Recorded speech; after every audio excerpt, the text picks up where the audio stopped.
अब ये जो हमारा आटा बच गया है खाना बनाने से, तो हम इसको ऑर्गेनाइज करके रखेंगे। तो हमें ऐसा क्या करें जो हमारा आटा काला ना हो और बिल्कुल सॉफ्ट रखा रहे।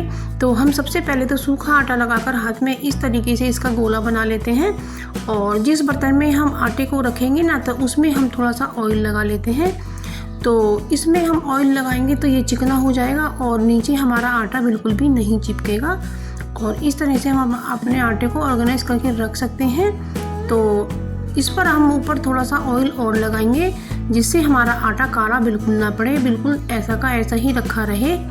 तो इस तरह से हमने ऑयल को लगा दिया है और हम ढककर इसे फ्रिज में रख सकते हैं। तो जब फ्रेंड्स हम शाम को आटा निकालेंगे तो हमारा आटा काला बिल्कुल भी नहीं मिलेगा।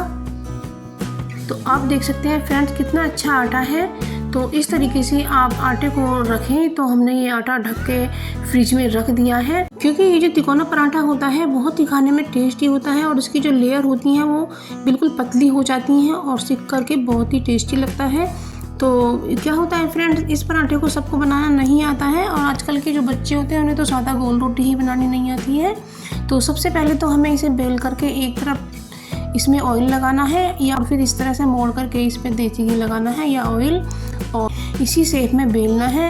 इसे गोल शेप में हमें बिल्कुल भी नहीं बेलना है। और इसे फ्रेंड्स इसको उठाना है। और ये यदि फ्रेंड्स आप मेरे चैनल पर नए हैं तो मेरे चैनल को सब्सक्राइब भी कर लीजिए। कहूँगी कि आप सरसों का जो तेल होता है ना, उसे पका कर रखें और उसे ही अपने इस्तेमाल में करें, क्योंकि जो रिफाइंड होता है ना, उसे खाने से हमारी जो घुटनों की ग्रीस होती है वो ख़त्म हो जाती है, सूख जाती है। और एक दिन ऐसा आता है कि हमारे जो घुटनों हैं ना, उनमें दर्द रहने लगता है, और जब हम डॉक्टर के पास जाते हैं तो डॉक्टर घुटने बदलने के लिए कह देते हैं। ये पराठा ज़रूर से ट्राई करके देखिएगा, ये बहुत ही अच्छा। हमारे घर में यदि चॉपिंग बोर्ड नहीं होता है और हमें सब्जियां चॉप करनी होती हैं तो हम क्या करें, सबसे पहले तो ये टमाटर के ऊपर से इनके डंठल हटाएं, और इसके बाद हमें इस तरह से चकले को अपने चॉपिंग बोर्ड की तरह यूज़ कर लेना है। तो लेकिन अपनी उंगलियों का ध्यान रखें, और इस तरीके से आराम से आप सब्जी को कट कर सकते हैं और आप इसे चॉपिंग बोर्ड की तरह यूज़ कर सकते हैं। तो है ना कितनी कमाल की ट्रिक है। तो अब अगली ट्रिक आती है हमारे तवे को लेकर। तवे पर अक्सर हमारे जंग लग ही जाता है, तो हम इस जंग को किस तरह से हटाएं। सूखे कपड़े से तो हमारा काफ़ी जंग इस पर ही रह जाता है, तो इस पर थोड़ा तेल डाल करके कॉटन के साफ कपड़े से इस तरह से पोंछना है। तो आप देखेंगे इसका सारा जंग हट गया है, फ़ायदेमंद होती है। तो आज हम वेट लॉस की बहुत ही पावरफुल रेमेडी तैयार करेंगे। तो इसके लिए हमने 1 गिलास पानी ले लिया है, और इस पर हम थोड़ी सी हल्दी ग्रेट करके डाल देते हैं। तो हमें हल्दी ज़्यादा नहीं डालनी है, हमें थोड़ी सी ही हल्दी को डालना है। और ये हल्दी बहुत ही अच्छी होती है, इसे आप दूध में डालकर यदि आपके चोट लग जाती है या कहीं शरीर में दर्द है तो उसको ले सकते हैं। और हमने 1 तेज पत्ता भी इसमें चॉप करके डाल दिया है, और इसे हमें अच्छे से पकाना है। तो बस इसको अब हम चम्मच से चला देते हैं। आप मेरा वीडियो पूरा देखिएगा, और आप कहाँ से बिलोंग करते हैं ये भी बताइएगा। तो आप मेरे चैनल पर नए हैं तो मेरे चैनल को सब्सक्राइब कर लीजिएगा, और मेरे वीडियो को पसंद आने पर लाइक शेयर कमेंट कीजिएगा। तो हमने इसे अच्छे से पका लिया है, और इसे हम गिलास में छान लेते हैं। और ये बहुत ही अच्छी रेमेडी है, और इसे गुनगुना गुनगुना हमें खाली पेट पीना है।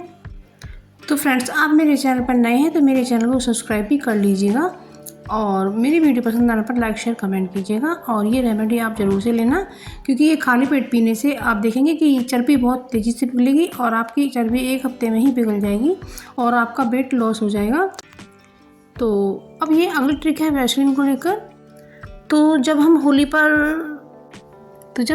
होली खेलते हैं तो जो पक्के रंग होते हैं वो हमारी स्किन पर बैठ जाते हैं, और हमारे कई बार एलर्जी भी हो जाती है और दाने तक निकल आते हैं। तो आपको अपनी बॉडी पर वैसलीन की मालिश करना है, और वैसलीन को थोड़ा सा ज़्यादा लेना है, और चेहरे पर भी हमें वैसलीन को लगाना है, तो जिससे रंग उतर जाएं और आपको एलर्जी भी नहीं होगी। तो अभी जो हमारे चाकू होते हैं तो ये इधर उधर पड़े रहते हैं और ये हमें मिलते भी नहीं हैं। तो ये जो डब्बे हमारे निकल आते हैं, तो इस डब्बे के अंदर आप अपने चाकुओं को सेट करके रख सकती हैं। तो इस तरह से आपको ये समय पर मिलेंगे और खोएंगे बिल्कुल भी नहीं। तो